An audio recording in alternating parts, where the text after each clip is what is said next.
Well, for me growing up, I remember just using it as an excuse to get out of doing something. Like, oh, my parents are fighting, that's why I didn't do my homework last night.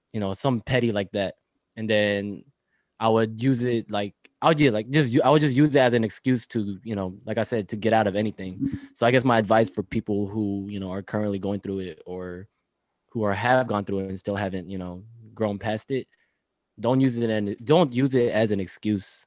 Just like, you know, see it, go through it, and grow from it. Like, be better than what you experienced. Be better than what your parents were or what your parents failed to show. And yeah, just things like that is just what really, like I said, it shaped me to who I am today. And yeah, just knowing that you want the best for your future. Don't use your past as an excuse for what you're going through now. That's good. That's pretty much what I was going to say.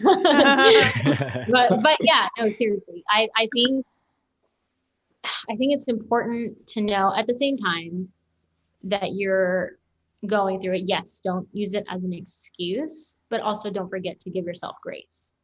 Because for X. someone like me, I have a tendency to be extremely hard on myself.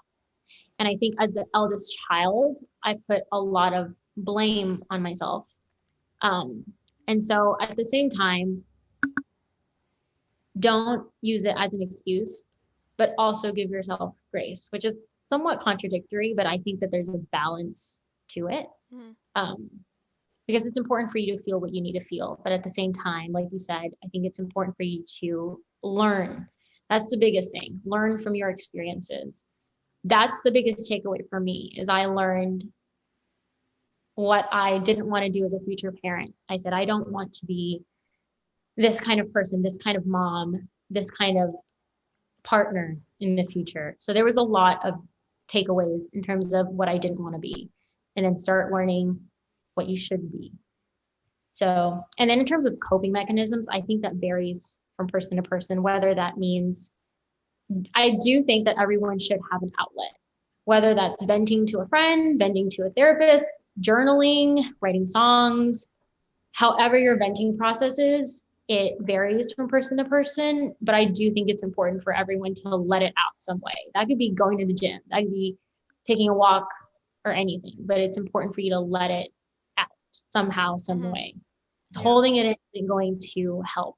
I tried that and it was terrible because at that moment in time during my parents' divorce, I shut out almost everyone out of my life, which is a really bad idea because I needed to let it out some Mhm. way.